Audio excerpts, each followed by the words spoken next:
there's something you have to develop in yourself where you don't give a rat's ass what somebody thinks of you. Like, you really have to get to a point where you don't care.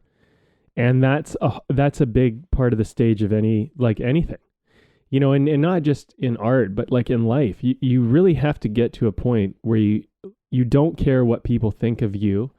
And it's not a matter of like bullshit. It's a matter of like, I just truly am not concerned with your thoughts about me and your opinions of me. This is Way of the Artist with Brandon Colby Cook and Evan Schulte, exploring the challenges of the creative call so that you can claim your own path and make your life a work of art.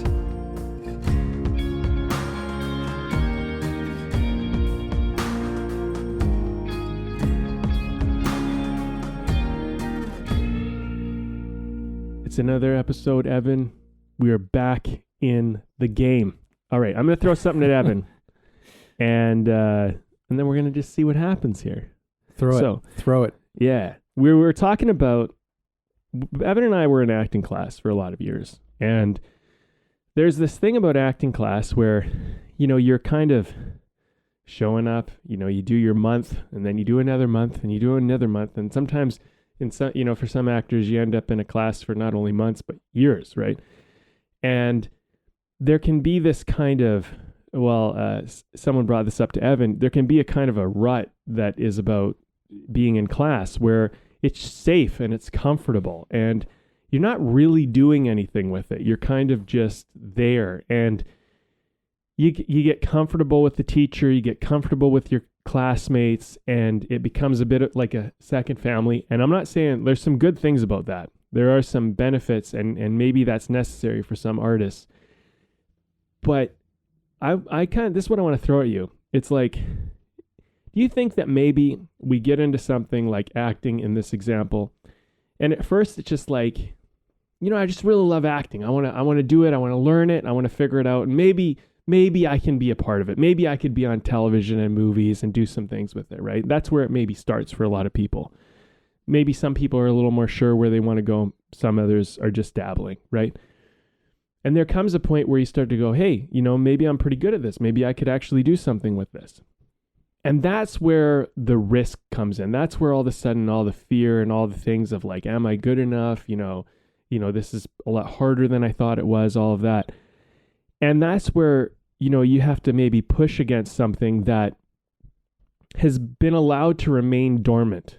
And that might be like a fear or an anxiety or some type of deeper psychological thing that you've had a way of kind of dodging and maybe navigating around because you've kept your life comfortable. And all of a sudden, once you start going for something you care about, that rears its head and now you're faced with it. And the idea I think you and I were talking about before this podcast was like, well, you know, when do you, like, in a sense, when do you put your stuff out there? When do you share it with people? When do you really take a risk and invest in yourself? Like, make that movie, put on that play. You know, if you're an artist, when do you put on your show to sell your paintings? As a musician, when do you do your live gigs, or when do you record your album? You know, this type of stuff that all of a sudden it goes, wait a minute, am I ready? Am I really able to do this? Yeah. And you can, and the last thing I'll say is you can slip back into, well, you know, I'll just work a little bit more. I'll just stay in class a little bit longer. I got to work on this skill. And then all of a sudden there's another thing. Oh, I'll work on that for a little bit. And, you know, and then all of a sudden your life's passed you by in a sense, and you've just never done it yet, you know? And I say yet, because I don't think you're ever out. Yeah. Yeah. Okay. Let's see where I want to start picking into that one. Yeah. Well, class can become a rut. And also, teachers can create an environment where, as a student, you feel like you need their approval and you need their permission to, like, you know, and that's one thing I'll just say to anybody who's in any sort of class where you're learning an art. Be careful, because there's a lot of egos that can come in there from, like, teachers. And it's not that they don't have good things to teach, but there can be a whole other thing that's going on where it's they kind of need you to fulfill something in them, and they'll just kind of keep you around, and whether they're consciously doing it or not, but they create the sense where it's like, when you catch yourself feeling like you need your teacher's permission and validation, that's something to be very aware of, try and be very careful. It's like, do you feel this kind of sense from them? And to a certain degree, we kind of come in with that, like where we do want that validation. That's our own shit. But there's something else that can really start to happen where it's like you kind of guru-ize your teacher, which is just something to just pay attention to. On just a little bit of a side note. So going into what you were saying a bit deeper, there is a place where, yes, you can get stuck and comfortable in just learning and process. And in terms of when do you start putting yourself out there for these things? Because for a lot of people, like in acting and whatever, it's like very often you already have an agent, you're auditioning, you're in class to keep your chops up or whatever it is.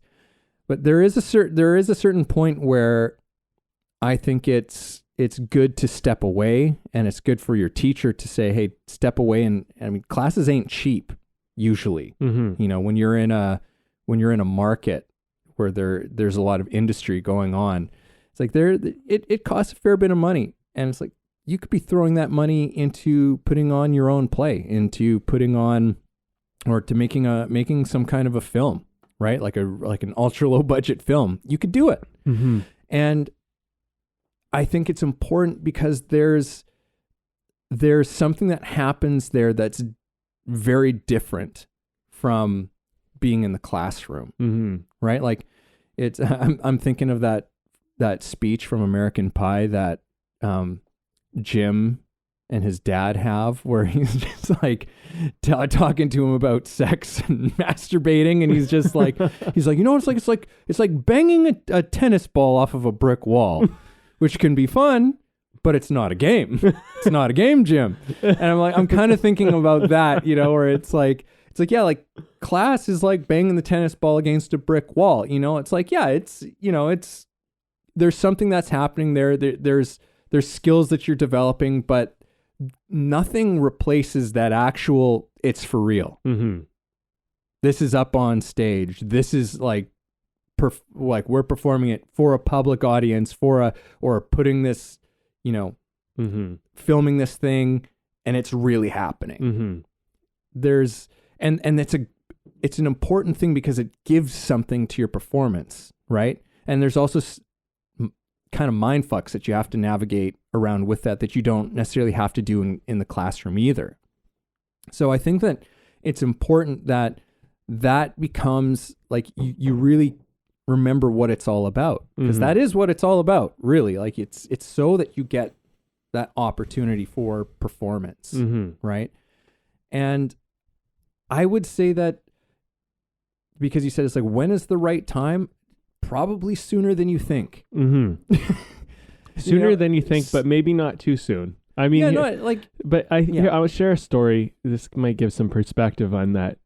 Sooner than you think, but not too soon is my advice. And that's a kind of a gauge, and I'll preface this with my story. So there was a moment.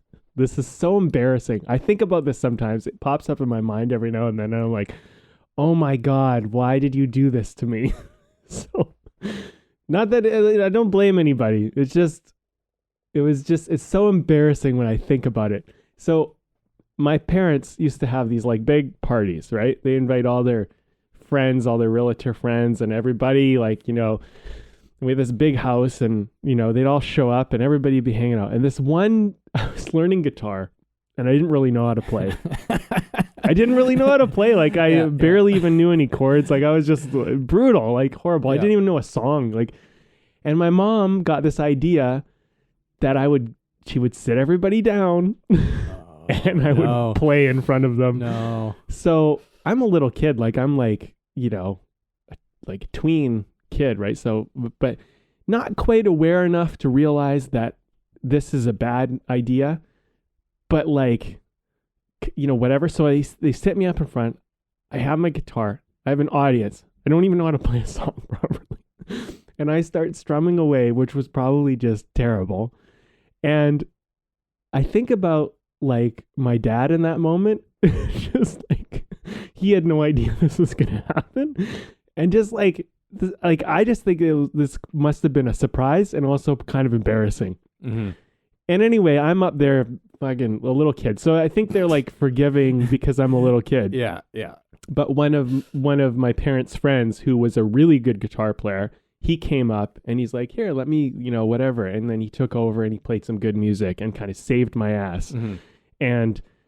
And he kind of did it in a way where it's like, I'm going to teach you a couple things. And then, and everybody just didn't sit down like this awkward thing. Right. But that was a moment where I shouldn't really be in front of an audience. I wasn't ready. I wasn't prepared. And it could have gone really bad. Like it could have almost been traumatizing, right? Like it wasn't, but because I feel like I got saved. And so it almost kind of buffered the whole awkwardness. You still remember it though.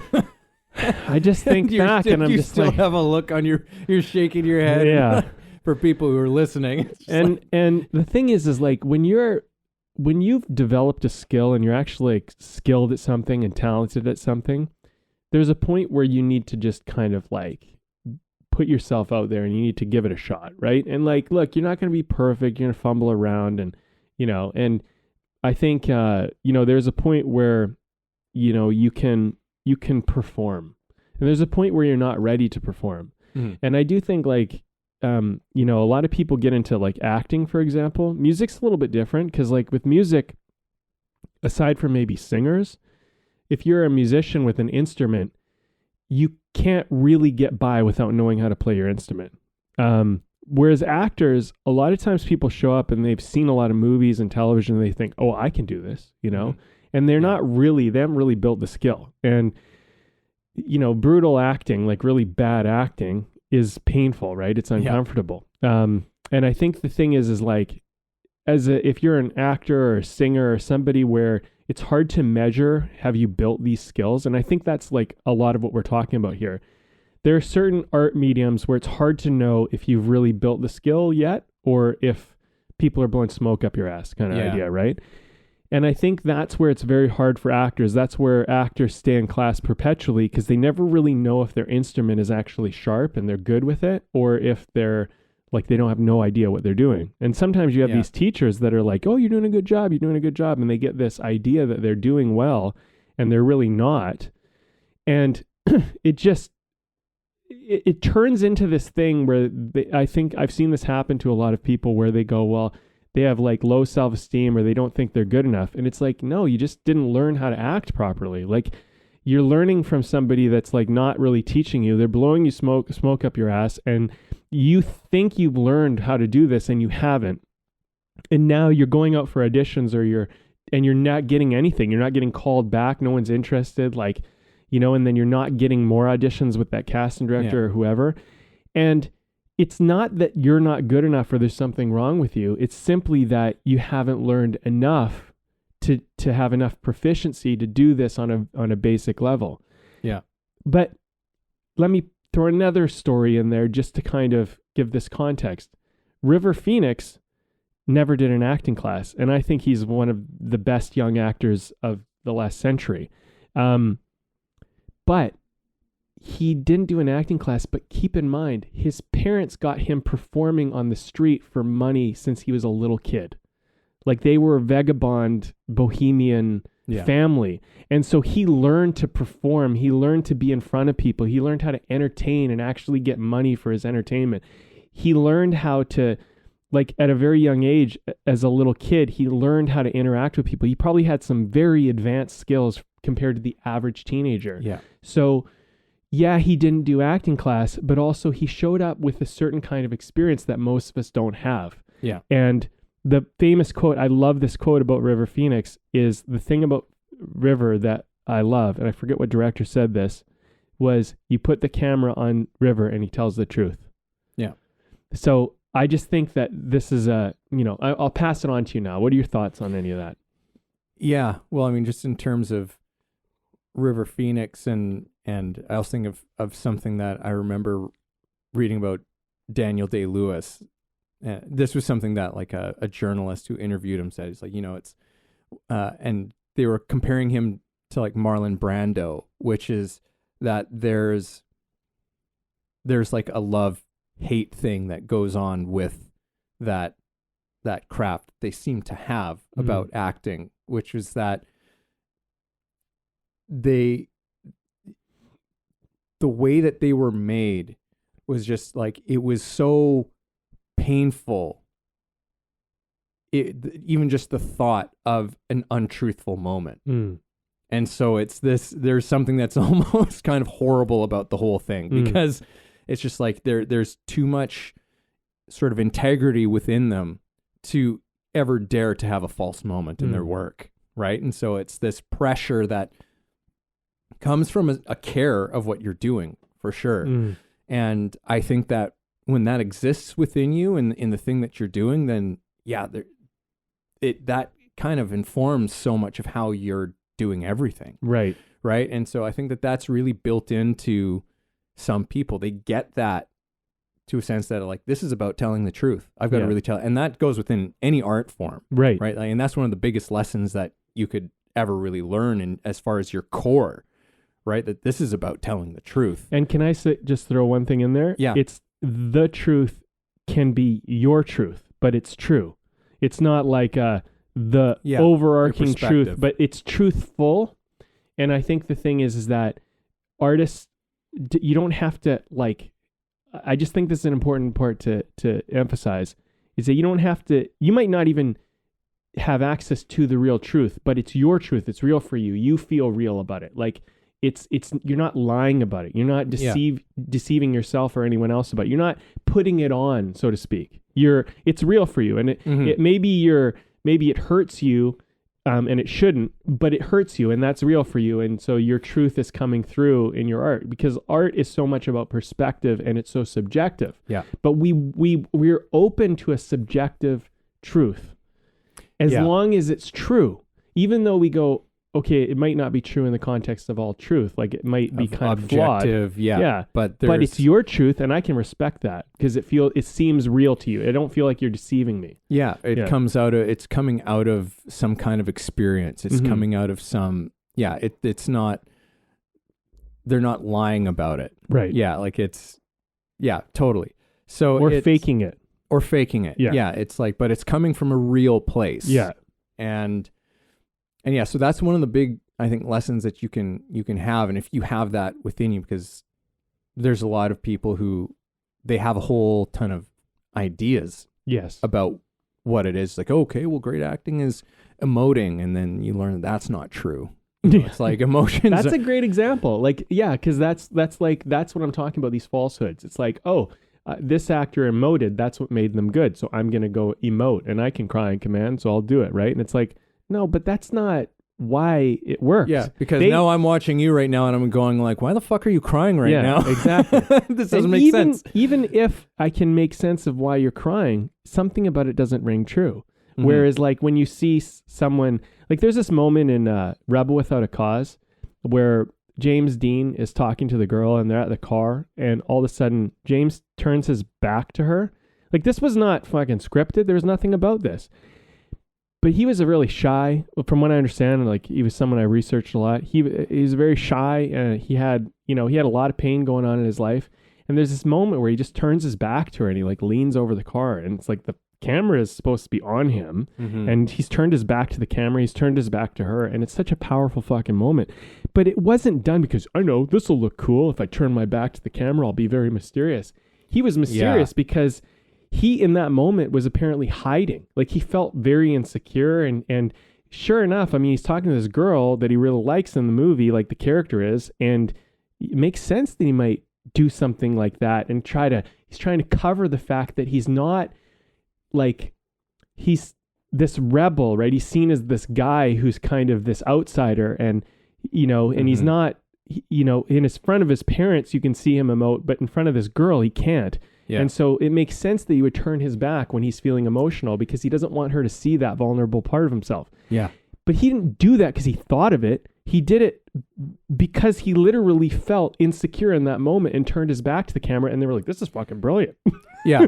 Yeah. Because technically that's not what you're supposed to do. Especially it's not the right at thing that to do. time. Yes, Like at that time, totally. it's just like, Yeah. it's like, no, you need to be facing the camera at all Yes. times. It's like there's even like, there's a whole thing where it's like, you never turn your back on the audience kind of a thing.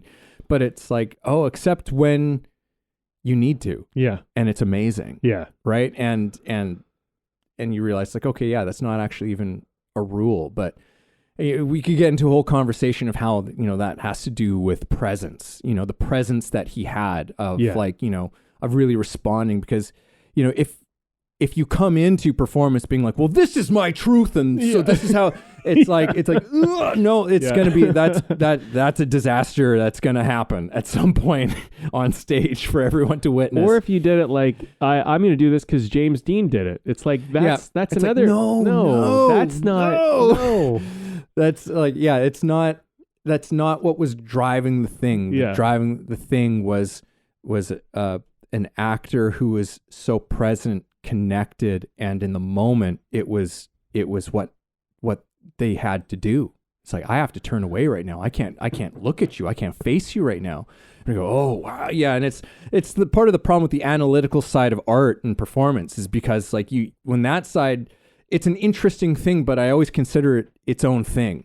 Because it's like, but that's because so often it misses actually the thing that happened. It's just like, oh, it was so powerful because he turned, he couldn't even look at her, and blah blah. It's like yes, but do you understand that? Yeah, how that happened it was not an intellectual decision. Totally. It was a complete intelligence decision. There was an emotional decision, like it was everything connected presently in that moment that led to that happening, which is why it was true. And 100%. Because the way you're describing it, someone's now going to go and they're going to try and do it and they're going to emulate it, and it's not going to be the same. It's going to have a completely different feeling about it because it's contrived. Yeah. And it came from copying or modeling. It came from copying, and so it doesn't have the same quality to it. And anyhow. We were talking about Marlon Brando at one point, I think you mentioned him, and James Dean looked up to Marlon Brando. Like, Marlon Brando was kind of his idol, right? And Marlon Brando was like, get your own, like, he said something like, get your own career, or do your own acting. Yeah. Which I think is like, Marlon Brando, for someone like James Dean, who was kind of like that next generation that was coming around the corner, Marlon Brando opened up and started giving permission to people like James Dean and everybody who followed, And I think a lot of young people related to James Dean simply because he died so young. So he has this eternal youth for us where he's a young person, whereas Marlon Brando had the chance to grow old. So his image was not locked into that young person that he was at that time. Yeah. But him and James Dean, for a time, they were iconically imaged as these young, powerful male actors that were like very important in society. But anyway, James Dean had the danger of modeling and copying Brando, and Brando was such a like defiant, like, almost gregarious and not gregarious in the normal way, but like in a way where he was just like kind of a bit of a fuck you attitude, that I think that polarization was nice for someone like Dean, who ultimately said, okay, like, I idolize this guy and I'm going to trust my own thing. Right. And I think that became true because if you look at at least James Dean's 3 movies, like I've seen some of his other stuff, but it's fucking great. Like everything he does is really great, but it's very unique and it's very, it's like Brando, especially in those early works. It's a little raw. Like it's unpredictable. It has a quality to it that's like, you're kind of genius and you don't know you're genius quality, right? Which was part of why they were so exciting at that time, where performance was so, was much more controlled in that time and was very performative, Yes. kind of quote unquote performative, right? Yeah. Whereas this was something, it was just like, whoa, this is like, it's performance, but a whole different beast of performance, right? In terms of, its origin and where it was all coming from. Like, to me, like, I think of Marlon Brando, like when in Julius Caesar. This is before I even really knew Marlon Brando well, but I remember because I was in like the 9th grade, and it was English class, and we were doing a Shakespeare study and going through a bunch of Shakespeare plays, and we'd done Julius Caesar, and at the end of reading it and everything, we watched which also included Laurence Olivier in it, right? But you got a young Marlon Brando in this movie also as Mark Antony, and he gives that famous speech, "Friends, Romans, countrymen, lend me your ears," right? And I remember watching that as like a 14-year-old, and Shakespeare was kind of, even though I was interested in acting, Shakespeare was kind of boring to me. Yeah. And watching him do that monologue, that speech, totally changed how I thought about Shakespeare, because there was something he brought to it that I had never seen. It wasn't this stuffy, like holding a posture and, and delivering this speech. There was emotion. There's a moment while he's giving that speech where it's like he's actually choking on his words. And it's just like, what's happening right now? Like this, there was a rawness that he brought to that thing that totally changed that for me. Anyhow, I think this has been a kind of like, I feel like that was like a fun and interesting thing that we kind of went into. I kind of want to come back a little bit let's do into it. I think that gave some context to what we're trying to get into. Yeah. And so it's like performance, real performance. It lends something to what you're doing, right? I watched this series on Netflix that Sprint.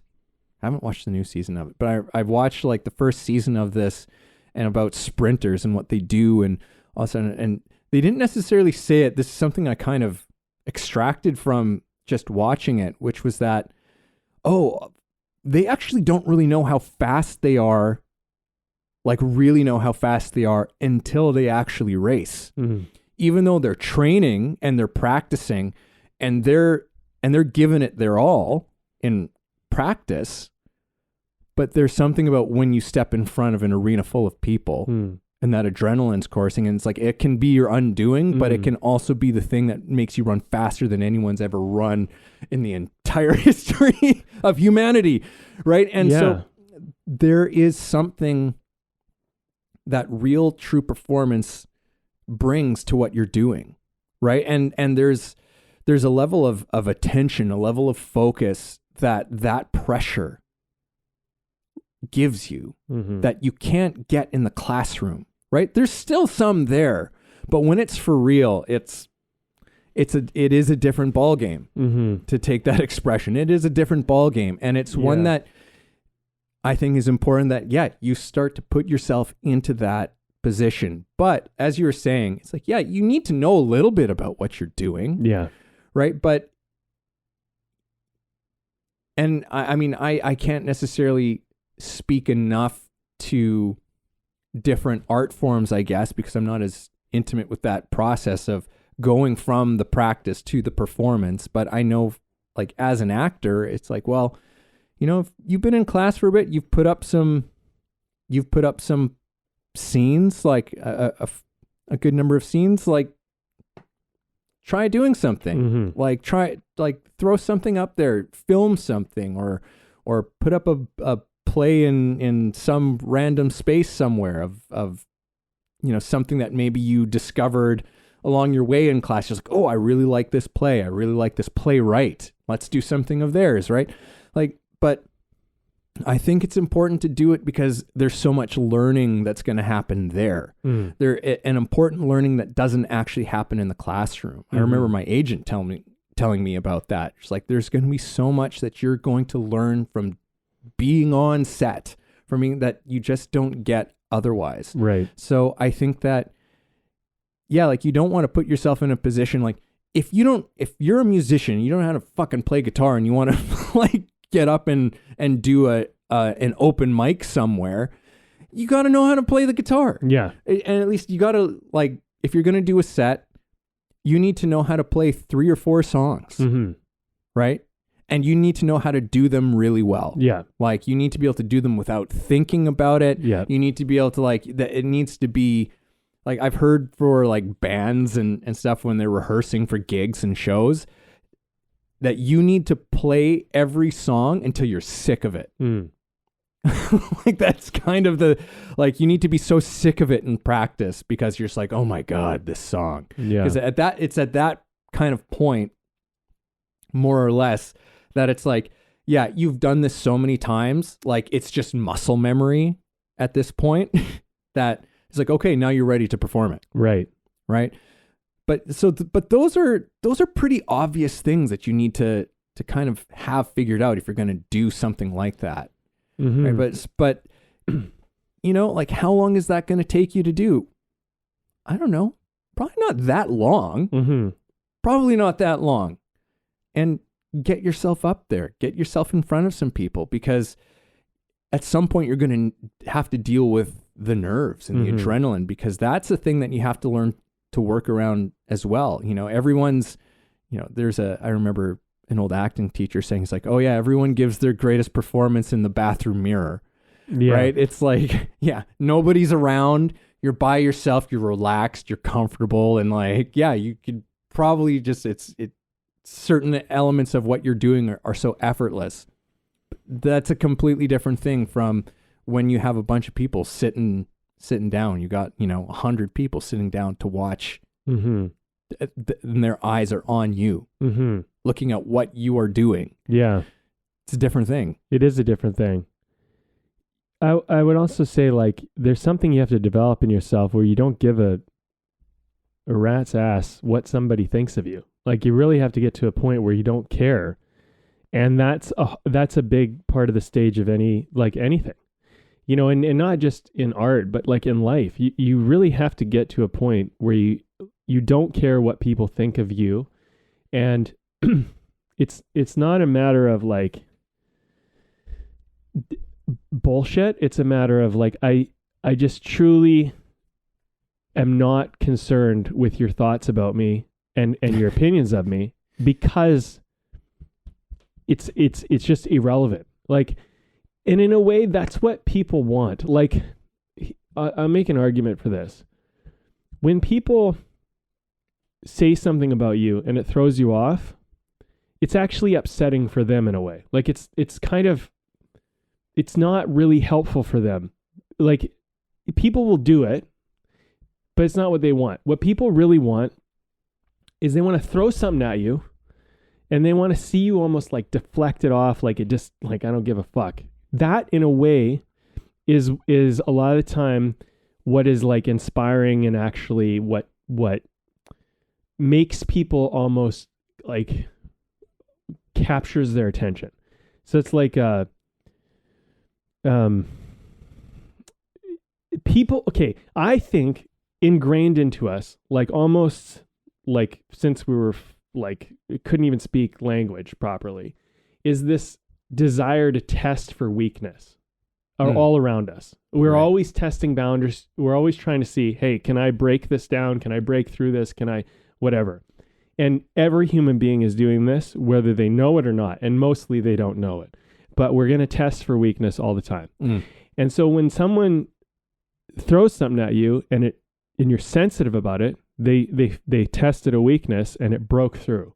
So they might push for another weakness and push for another weakness. All of a sudden that can turn into bullying. And there's a kind of a quality of like, it's just in our nature to test for weakness. But what people actually like, and you can actually look at this, and there's ways you can see this is very true, is what people like is when they test for weakness and it's too fucking strong.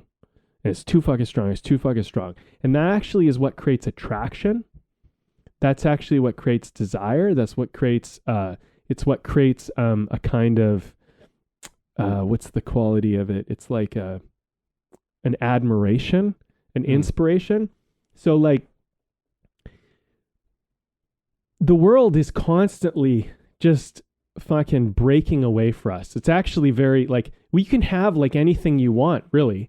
Like the thing is that we almost kind of go about life like, oh, you know, like no resistance, no resistance, no resistance. And it just, it's this reverberation, right? It's like when you play music, you need it to reverberate back to you a little bit so you can hear the sound. Like if you can't, if it's just going off into an abyss, it feels like nothing, right? You want the reverberation. And when you hit against something strong, it creates a reverberation. And the reverberation is what we're looking for. It's what we want in life. So we're constantly testing. And in a way, if you think about it, when you're weak, you're letting that person penetrate through you and like past you. They don't get the experience of existing. When you're strong, you reverberate it back to them, and all of a sudden they feel they exist. So I believe that when you see great acting and you see people like great musicians, and you can't do anything and it comes back, you realize you exist. You get a reverberation off of strength.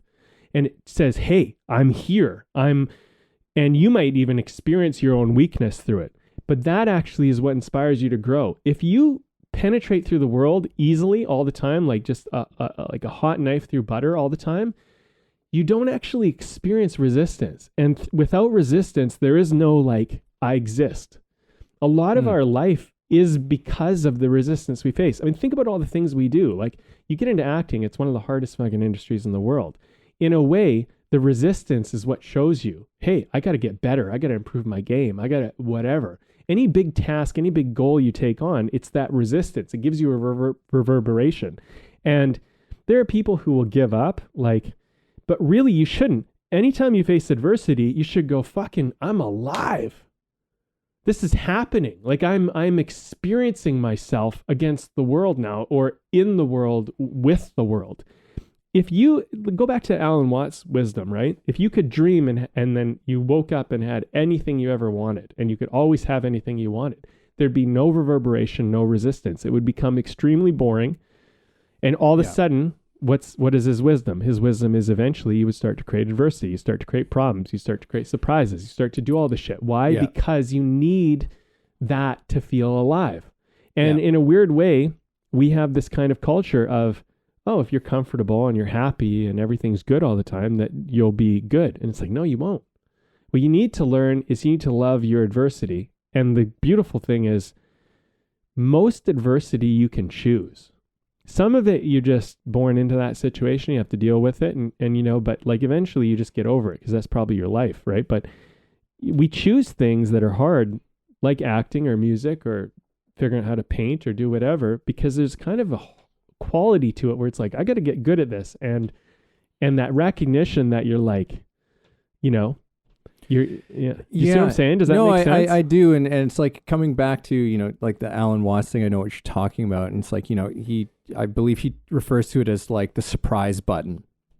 Like it's eventually, because, you know, to be able to just have anything that you ever want always without like having to try really, like it's, you know, those are godlike powers, right? And so he's like, eventually it's like you would go for the surprise button where he's like, or I don't know what's going to happen. Right. Will the audience laugh?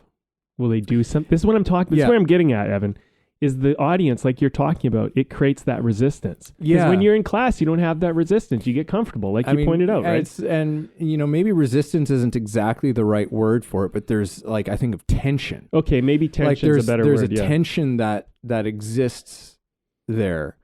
And, you know, there's something about, it's funny because we always, you know, often talk about how some of us, like we're so afraid of the unknown, but and you know, there's a part of us that I think is, but actually there's a big part of us that like that loves it, that craves the unknown. Mm-hmm. And yeah, when you step into the arts, like you're definitely you're kind of stepping into a huge unknown territory. Like everything that you do within there is full of question marks. Right? Like not even just in the sense of will I make it or not?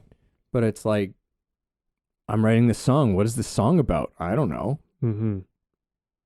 You know, oh, I got to get with this performance. What's it going to be like? I don't know. Mm-hmm. How's the you know, there's so many unknown things, and in many ways, that's why you work at getting really great at your craft, is so that like, it's like, okay, I'm facing lots of unknowns, right? So it's like, if I'm really good at my craft, that helps me to face those unknown things, right? It gives me some tools and foundations for that unknown thing, but it's actually that unknown thing that I want. Yeah. It's like, that's the interesting part of it, which is like, I don't know where this song is going to lead to. I don't know what's going to happen with my scene partner over there in this next moment. I don't know how the next words are going to come out of my mouth. I don't know if I might actually break down into tears 4 minutes from now, right? Didn't happen in rehearsal, but it could happen while we're performing it right now. Yeah. You know, like and that thing happening to you, right? Which is something that I always describe to my students, right? It's just like, that's like the place that you're trying to get to, where something is happening to you. And that's what we want as an audience too. It's like, I don't know what's going to happen next. Yeah. It's not interesting to watch a story where you know what's going to happen. Yeah. Or it doesn't feel like anything unexpected is going to occur, right? Like, we love that feeling of like, holy shit, that's edge of your seat shit. Is when you don't know what's going to happen next. And artists, it's the same thing. Like, you're entering into it with that sense of adventure of like, I don't know what's going to happen. I don't know what could happen to me in this next moment. You know, like, you need to be coming from that unpredictable place that is open. You know, like, it becomes kind of tricky to talk about it. You know, at a certain point, it starts to kind of sound really woo-woo and shit. It sounds woo-woo, but it's not as woo-woo as it sounds, because I think the caveat is kind of like, the whole idea is that you have the craft and the skill and the practice to back you up when you get into chaos. Like, when you get into the moments of, oh shit, I'm in this unknown surprise thing is happening. That's when all that skill that you've developed, that's when it picks up for you. That's when that stuff starts to come into play, you know? And it takes over. Like, like, you think about a jazz musician, and the music goes a certain way. Well, they have the skills to keep up with it. It's just no one planned on it. No one was expecting it to go this way. They kind of knew that was a possibility, and all of a sudden it's there. But now you're there, and you play your instrument, you go with the flow of the music. And if you go against it, or you might be able to, I don't know enough about jazz to speak on it, but maybe you can kind of persuade it to go a certain way at a certain point. Maybe you'll have your moment. I'm not really sure. But the idea is that if things are going a certain way, you go with them and you work with them. And if you work with them, they're going to go another way. And then you work with that. And I think one thing about artistry is, you have to accept that there's a kind of area of it that you'll never be in control of. And you just have to become at peace with that. Like, you don't know the audience that's going to show up tonight. You don't know what your other scene partner is going to do. You don't know if something's going to go wrong. Someone's going to make a mistake and things aren't going to go as planned, you know? You don't even know the feelings that you're going to show up with, because it's not going to be different. It's going to be different tonight than it was yesterday. Totally. And in some ways it might be the same in certain areas, and then all of a sudden it's different in another area. And that can even hit you by surprise, you know? The thing is like, I think the thing is, you know, also one thing we haven't mentioned is this whole idea of the ego. Like, if your ego comes in and your ego is trying to go, well, this is what's good, this is what's going to make this work. That's a control mechanism. That's actually a limiting mechanism. It's trying to keep you safe, right? And the idea is that this is the other thing about, I was talking about not caring, is you have to be okay with being unsafe. Like, in the sense that, safety is death, which is a weird thing. Yeah. There's a certain kind of safety where, and I've said this many times in the podcast, there's a certain kind of safety where, like, look, if your life is in peril, if you make a mistake. You have to be aware of that. Like, you know, if you're Yes. hanging off the edge of a cliff without That's a a rope, very specific you know what I'm saying? thing, though, you know. or you're in a dangerous situation with dangerous people who, whatever, like you have to be kind of aware of that. It's not the same thing. But when we're talking about an environment of creativity, I mean, in theory, unless you're working with absolutely fucking off the wall people who are just willing to do things that are not cool, you're essentially supposed to be in a safe sandbox. Now, within that sandbox of room of, you know, what is allowed, what isn't allowed, it's open, you know? Like most actors who are at least basically trained know that if there's a slap or a hit in the scene, that you're not really going to full out deck the person in the face, right? Like that's not how that's going to happen. So there's a certain element of safety of like, I trust you that you're not going to, you know, you're not going to hurt me, like endanger my health and well-being. But the other people are not there to protect your feelings. They're not there to protect these kind of things that, you know, can come up. And if they're playing kind of essentially jazz with you, if you start to have an emotional response that's surprising everybody, people kind of make that agreement, at least if they're good at this, that, hey, we're going to deal with that. We're going to acknowledge it. And if it happens, no one expects it to happen, but it's happening. So now we have to confront the fact. We're not going to, like a bad actor would deny the truth. A good actor would go, well, my fucking scene partner is crying all of a sudden. Like I don't think they're thinking this way because you're in the moment. Yeah. But essentially you're acknowledging my scene partner is crying. They never cried here before, but all of a sudden they are. And how I said the line before, I did the action before, it just does not make sense based on what's happening now. And so they do something different because something different happened to you. And all of a sudden you're in unknown territory. And we're captivated as an audience because we're like, we don't know what's going to happen, but you don't know what's going to happen. And we know in a weird way that you don't know what's going to happen. Yet we're kind of like, but you kind of know what's going to happen. So we're like, we're just, you know, and that's captivated, right? Like you're captivated in that truth. And this is the thing about the truth too, is the truth is something that is revealed more than it is known.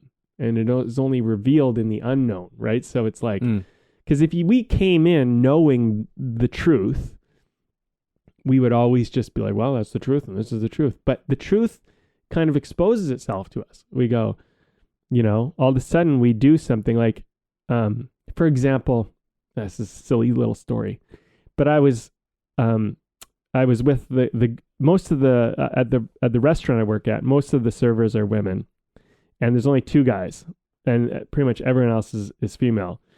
And I was joking around with the girls. We were kind of joking around, and the girls will kind of call each other a bitch, right? Like it's just kind of something that happens in that environment.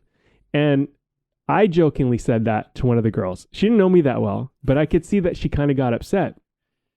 I was like, oh, I'm sorry if that upset you. And it kind of upset her more that I apologized. And I was like, shit, I'm in like unknown territory. But it's kind of been resolved, all kind of worked out. Because like one of the girls was kind of like, no, like Brandon's just kind of like, he's just kind of going with the flow of everything. But at first she thought I was, in a weird way, only because it was coming from me, that she thought I meant it seriously, right? Right. And it was just kind of a weird little moment, but we navigated, we actually became closer through it, but it kind of like created a little awkwardness, and I fucking hated it. I hated the feeling because I actually jokingly was bonding with her, but it was like, we had this weird kind of moment, and it was like, I fucking hate this. I wish I never said it, you know, like I wish I just didn't even try, but actually it's good that I tried because it actually brought us closer, but we had to go through this weird valley of discomfort for a moment. Yeah. You know what I'm saying? Yeah, where it's like, you don't know what's gonna happen. And it's amazing how creative things occur in that in that space. I was gonna say as well, like I still have like vivid memories, probably because it's one of the best performances I've ever given, which was actually in a class, but that does happen. But I was doing a scene from Sam Shepard's True West with this guy, and it was like I was doing my Meisner training, and the teacher loved to do this thing where, you know, he gave several pairings of people the same scene. Mm. And so there'd be like 3 or 4 groups we were all performing the same scene. And you had your partner, but then he would just like to, when it came time to perform, so you would practice and rehearse and learn your lines with like your partner. But then when it came time to performance, every now and then he would just decide to swap one of you out. Like he would just, it's like, no, like let's get this person from the other group. And you're going to perform with, like, you both know the scene. Yeah. Now you're going to do it Yeah. with someone that you haven't done this scene with before. And I remember I had prepared this thing where it was like, okay, you know, it's like, it's hot. It's the summertime. It's like, they're doing this work. So like I had, you know, I had got some beer bottles. I filled them with like some club soda or whatever. I'm like, okay, yeah, like I'm having some drinks like during this scene. And I had this thing prepared. My scene partner, you know,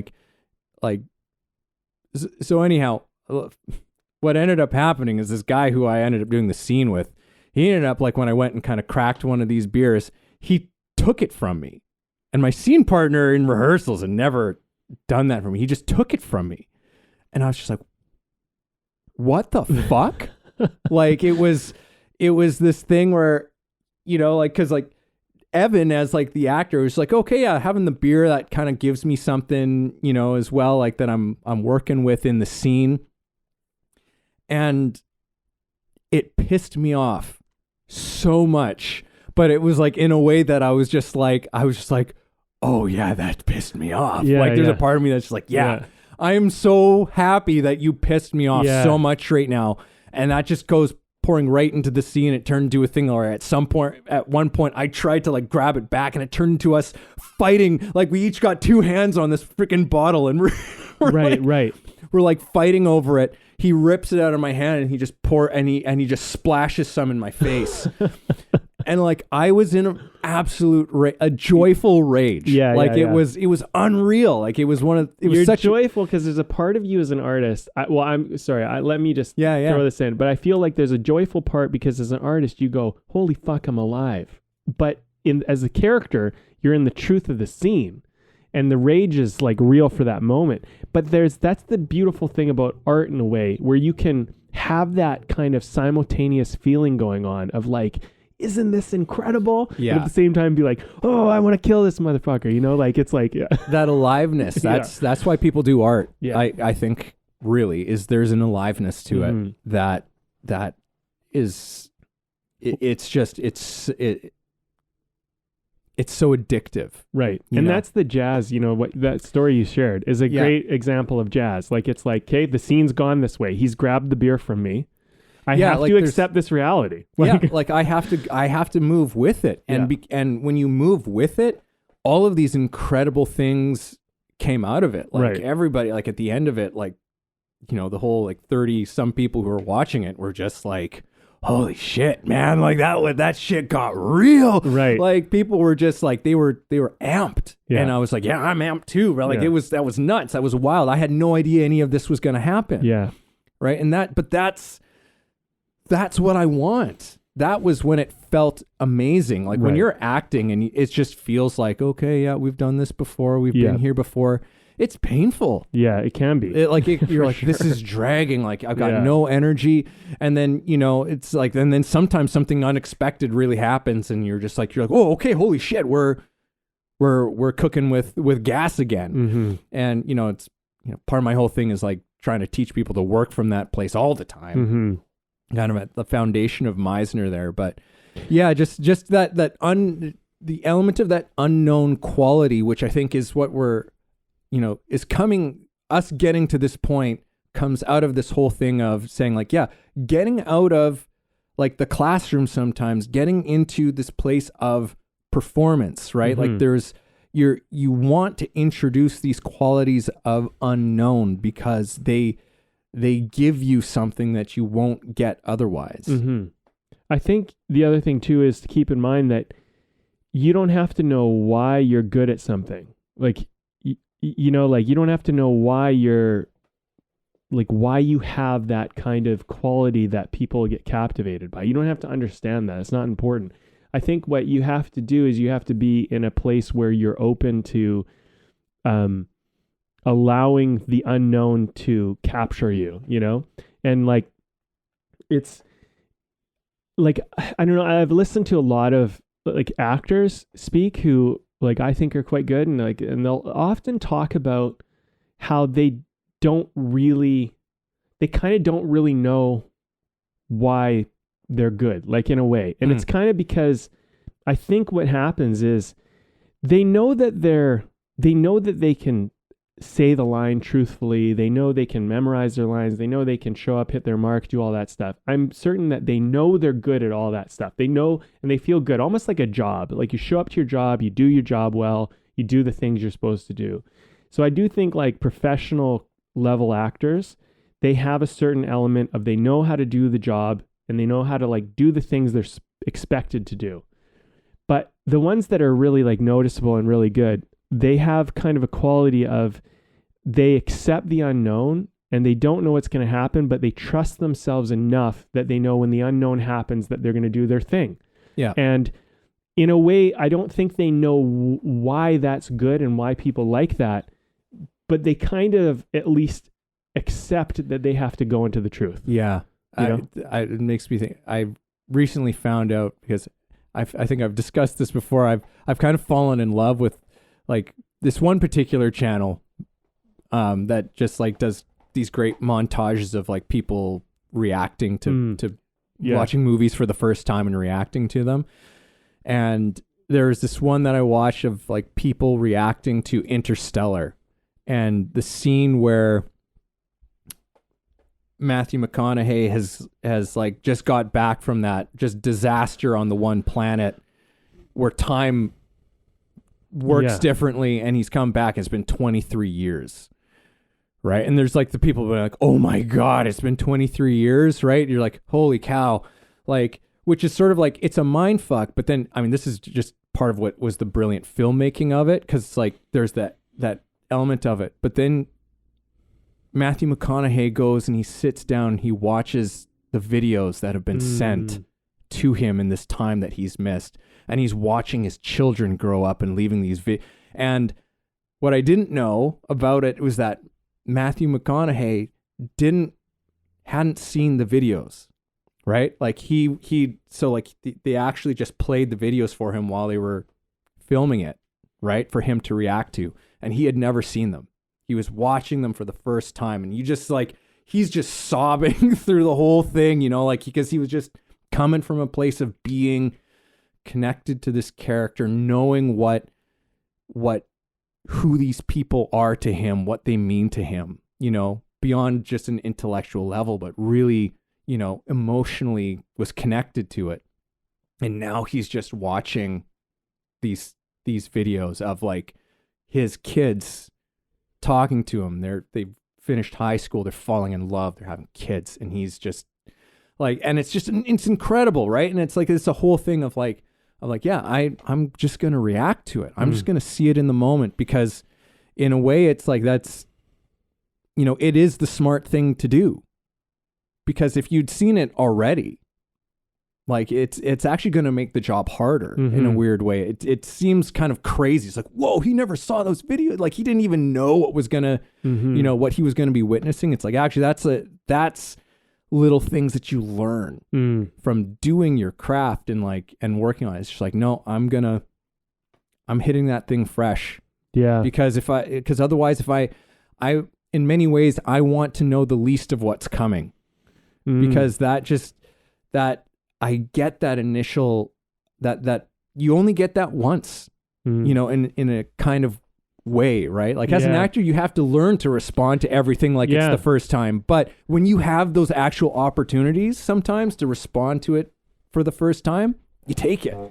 It's very, it's interesting. You know, I thinking about this moment where I was on a short film, and I do think so I'll preface it with this. I do think there's a certain kind of demand that, say, as an actor, you have to sometimes do a scene or something where it's like, okay, how do I emotionally dig into this moment and try to figure out, like, and that's work, like that's challenging, right? And every actor kind of faces that, where they have to either use their imagination or some sense memory or something to pull in from something. But there was a short film I did, and I remember I was like nominated for like best supporting actor. They did a big screening, and I was dating this girl at the time. I took her to the premiere of these movies, and I didn't end up winning, but we were out for dinner, and she was like asking me about like how did you do that, blah blah blah, whatever. And I was like, you know, because there's this one scene that was shown, I think, and basically it was a drug deal that goes bad.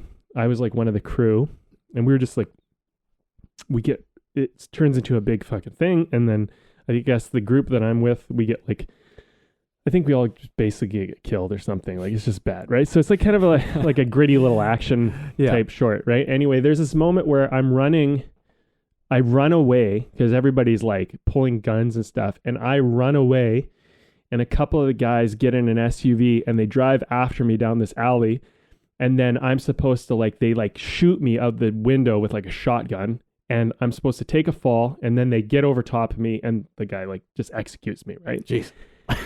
But I was like telling her, I'm like, there wasn't a lot of acting. Honestly, there was a real SUV driving after me, and the fucking engine was like behind me. I could hear it, and there was chain link fence to me on the left, and a fucking brick wall on the right, and it felt like the car was going to drive me over. So when I'm running, I'm just like, holy fuck, there's an SUV after me. And then I had to take this fucking dive onto the cement, like basically. It was like a cheap, so I didn't really probably have padding. So I had to fucking, so I fucking took a 5. I scratched my hand up pretty good actually. So I had that physical feeling. And this was all like done like in like a few takes, like not much. And I'm laying there on the ground, and like I'm holding my hand because I fucking ran it against the cement when I took a dive to try to do this performance. Yeah. And the guy fucking literally steps over me with like a mock shotgun, but it looks pretty fucking real. And then it just fucking boom, he shoots me and it cuts, right? So you don't see anything after that. The whole fucking scene just felt real. Yeah. It just, you know what I mean? And like, that's one of those moments where it's like, I was saying to her, I'm like, well, there wasn't much acting. It was like, this is, as far as I was concerned, all this stuff felt like it was really happening. Not really, but like really. Because a lot of the elements were really happening. A lot of the elements were real, right? And so that was a moment where I feel like as an actor, I didn't have to do a lot of preparation for it. I don't even remember thinking about it very much, honestly. Mm-hmm. I just remember being like, the director being like, okay, you're going to run down the alley. The SUV's chasing you. You're going to do this little dive. And we did some rehearsals of it. And like, are you okay? Are you okay? So the first couple times we did rehearsals, this is a good example for this talk. It's the first couple times we did the rehearsals. I took the dive, did a nice little kind of fall. It was very like gentle. I didn't cut myself up too bad. Like I did a little, but it was like, okay, I can do this. So like, you sure you can do this or whatever? I was like, yeah, I can do this. Once the SUV came, the cameras were rolling. I fucking went way harder on my dive. Fucking took myself down way harder. They step out of the car. This is all just happening. And then boom, that's the scene. But the scene, once the cameras are rolling, okay, we're doing this. I didn't want to have to do it 7 times. It just, like, we amped it up a level. Yeah. So rehearsal only, like, you would think you would almost rehearse harder, but you don't. And I think this is a testament to our talk. When you're in acting class, you're kind of just rehearsing, even when you're doing your final scene. But when you get on set, they're rolling the cameras, things are happening. It's game time. There's a certain quality that can come out of you where you're like, I'm really going to fucking go for it, Yeah. And it does. It makes things feel kind of real because, there's a quality of like, also with film is very interesting too. I find like, cause that was like the end of the day when we were shooting that. So the sun was going down, there's time constraints. It's all these demands that start coming on. Yeah. You hear the whispers and you know what's kind of going on. So you're like, well, I don't want to fucking fuck this up. I want them to get their shot. Yeah. So let me really go for it. And I think there's a quality to performance when this is it, you kind of give it your all. And I think in class, I mean, hopefully, people listening to this, maybe you can go to class and be like, I'm going to give it my all to class. I hope you can. Yeah. But I do feel like when they roll the cameras or when you're on stage or whatever, all of a sudden you're going to find there's another like 3% inside of you or 10% or something, 1%, but there's something else inside of you all of a sudden. And it just comes out in a way that under other circumstances, it doesn't always come out, Mm-hmm.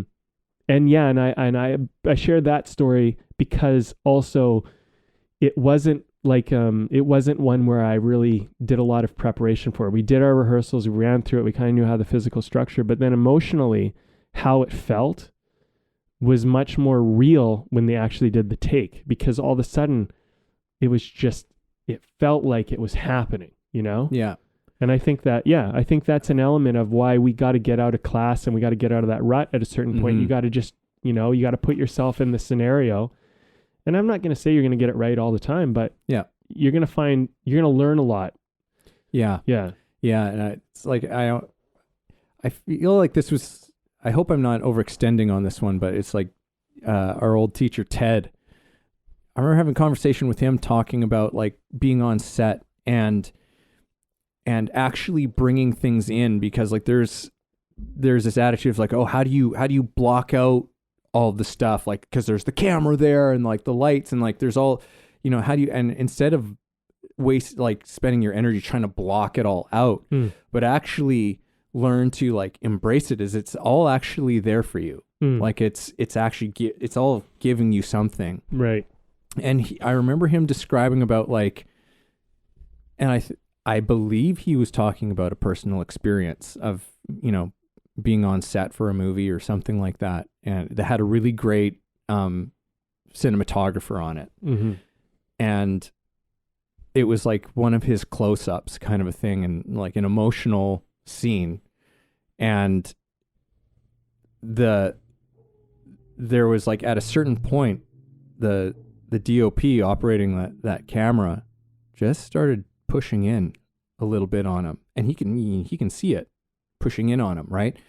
And it just helped the emotion actually come more alive for him, because he was like, oh wow, like this thing's coming in on me. And it was not a distraction. It didn't take him out of it. In fact, it was like, because I don't think that was actually even a move that was planned. Right. For the, like that, it could even happen there. I don't think it was even a move that was planned. It was like, but something started happening, and a great cinematographer is going to be like, oh shit, we need to get in there. Yeah. Like, we need to get in there. And it's just like, oh, there's some shit's happening. Right. And like, we're all working together and everybody's connected, and something magic happens there. That's really kind of hard to articulate. In some ways you don't want to. It's just like it happened. Right. And it was what it was, and it was beautiful. So, there's stuff like that. That's just like that occurs in that performance space as well. That again, that's just not going to happen, in your practice scenarios. Totally. It's like, but when it comes to the real thing, it's like that everything's firing. Like you're saying, it's like, yeah, you can block out this whole scene. It's like, okay, you're going to run here, you're going to fall here, and blah, blah. It's like, okay, good. But now it's action, and now this truck's really roaring on you, and like you're really running, and it's like it all comes down to the real thing, and it's something that there's a reason why it's like the real thing. It's like, all right, this is the real take. This is like actually happening. This isn't practice anymore. This isn't the rehearsal. We're doing it. Yeah. And it's and that means kind of, in so many respects, it's like, yeah, you're removing a lot of the, I don't know, how would you put that? Like, there's things that you're removing from it now, right? Like, it's because everything's full speed now. Like, it's not like you're going through it. So that's like, another element. It's that does make a factor. Yeah, because especially in acting, there is visceral kinetic things that work for you. Like you said, like, oh, I can hear the truck. Yeah. There's like, and in a way, it's like, yeah, it makes it like no acting required. Like, I remember doing a shoot. Because in rehearsal, like, they drove the truck, but like I never felt the way it did when they shot it.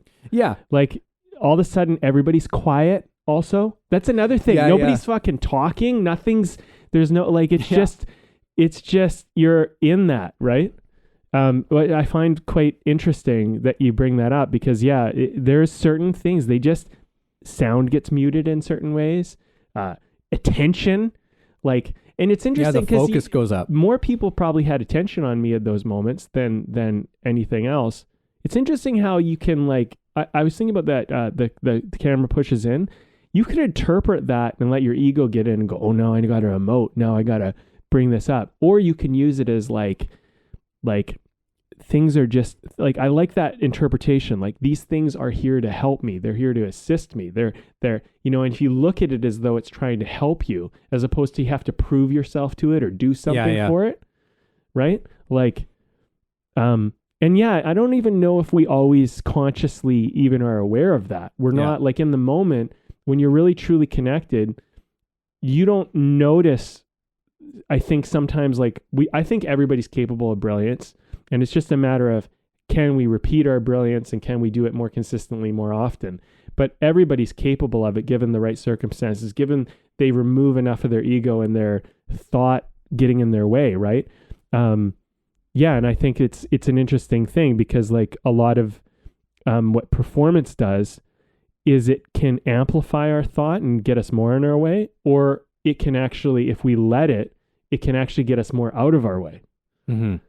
And I think ideally we want to get more out of our way, but that's one of the hard things about performance, at least initially, is that you get in your own way. Like a lot of people go, I'm great in class or on set, but I struggle in auditions. It's like, of course you do, because all of a sudden you feel watched, and now all of a sudden you feel, Yeah, that's why I was recently like, in a men's group that I'm with, like, I don't know, it was like a month ago or so, like the guy who runs it was taking us through some questions in terms of like, actually like what we do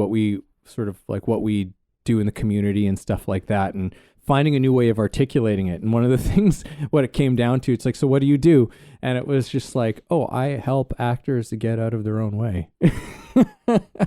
So it's funny that you just bring that in, but it's a huge, that's definitely a huge, that's probably a whole other conversation that we could have. It probably is. Well, let's wrap it up. I feel like we covered some good ground here. Yeah. This was a fun one. This has been a fun one. Not that they're not always fun, Brandon. No, they're great. Well, let's do the beer quickly. This is just a basic lager that I got, brewed from BC. It's called Steelhead. Where is this even done?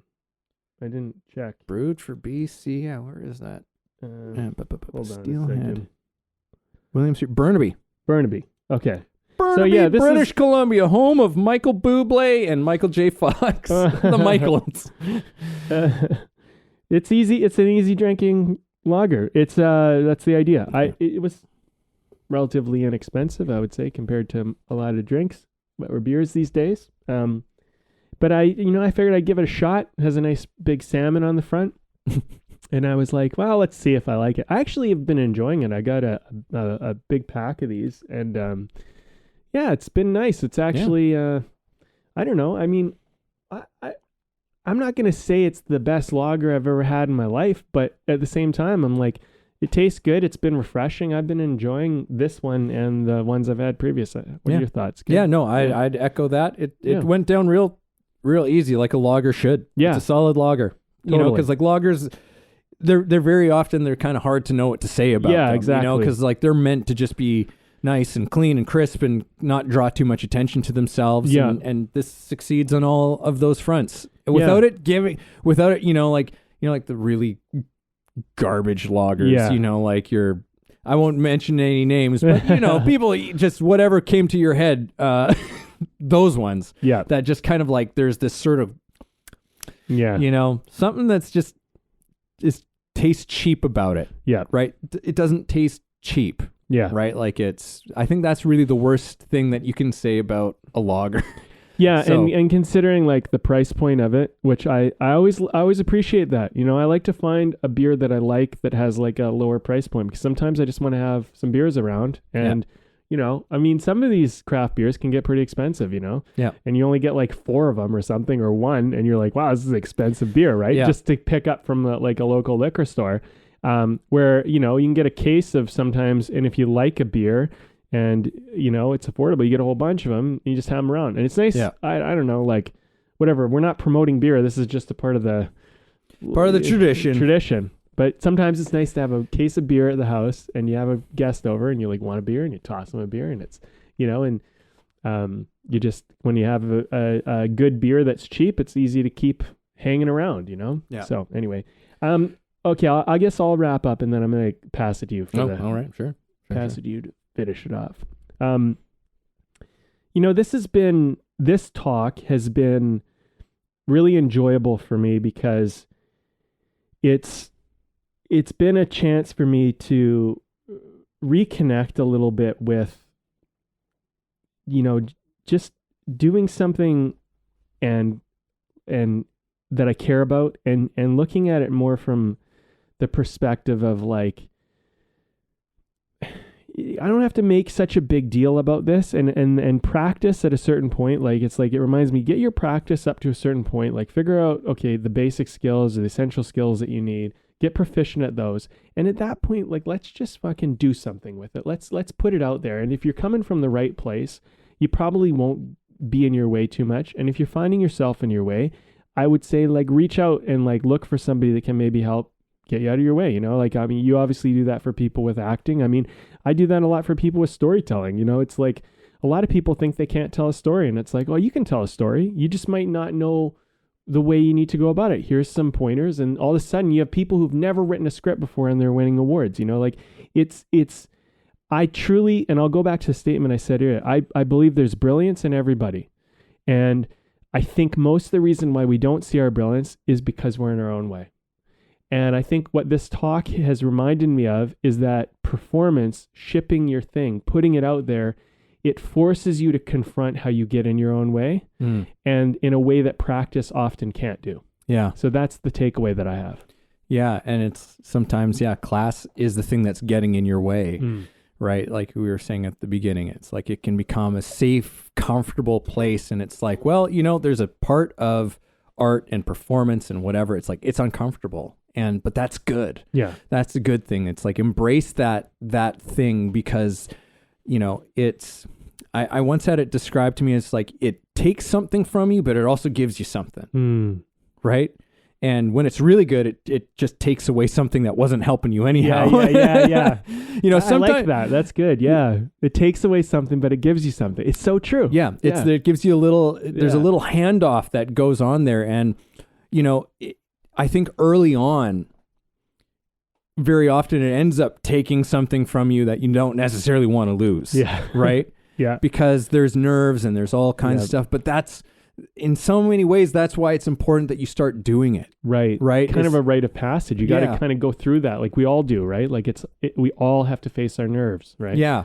Where it's like, okay, like that, like I wasn't as good on this and like, I know I'm better at doing this and the nerves ended up kind of like but it teaches you how to work through it. Right. Like even one of my last like performances when I did a play, I remember the opening night, my nerves were going like so high. My mouth got so dry that like, I was like, holy shit, how are words going to come out of my mouth? Right. Yeah. So I'm sitting there, I'm like, I know I got to speak soon. And I'm just like trying to get like my mouth to like salivate here. I was like, what is happening right now? And he's like, but I worked through it, right? Just like stay with the scene, stay calm, right? Like as calm as you can and work through it. It wasn't a problem again, right? But like, it's just like, holy shit, that was unexpected.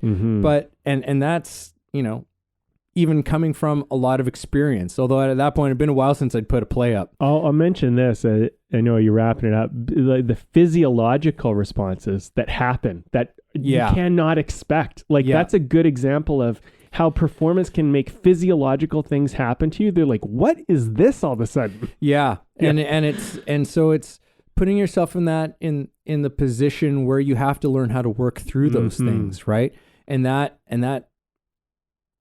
it can help actually like eliminate them essentially, where it's just like, okay, this thing doesn't happen to me anymore when I do it. But this thing does still always happen to me, but I'm used to it now. And like, I know how to work through it. I can work through it. And, like you just find there's a whole new level of processes that you have to learn, right? Because class will teach you a lot of processes, which is great to have those things, but there's a whole set of processes that you need to learn when it comes to performance because it presents all of those unexpected things, right? So, it's really coming down to creating all of the best conditions for yourself, which is something that I know I've said a lot on here about kind of how I see, you know, artistry, creativity, and craft, and what that marriage is. And we've talked a lot about that in this episode, where it's like, yeah, like the art is about that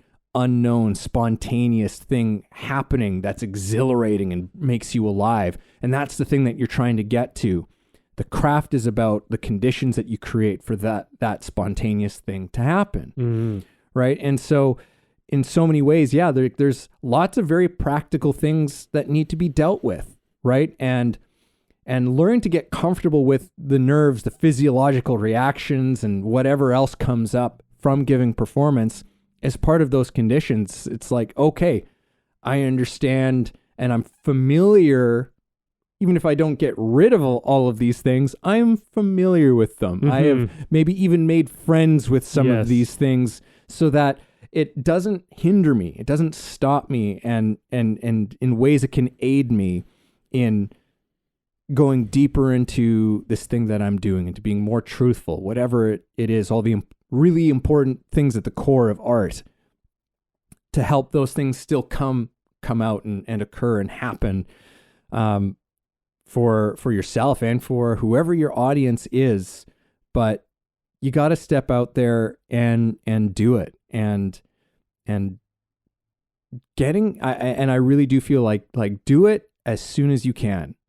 Right? Which doesn't mean just go right away necessarily, don't right? wing it entirely, but like get yourself basic preparation, and then, you know, like, well, at least enough, like learn the essential skills, right? And then take a step, right? And do it. And it doesn't have to be the biggest step either. It can be a small step, but you know, like one audience member is a start, you know? I feel like this is another big thing. You don't have to just all of a sudden you have to be selling out stadiums, you know, like you can begin in an attic, like you know, like make it simple, right? And it is, 'cause like, you know, you hear like stories of people who suddenly like had these great audiences, but you also hear the story of, you know, like the musician who went out there in their first gig and there was like 2 or 3 people there, right? It's like, it's part of the story. Yeah. You know, it's just part of the story, and you got to like appreciate every step of that too, without getting too far into the weeds. But yeah, like get out there as soon as you can. Yes, I think is really my takeaway from all of this.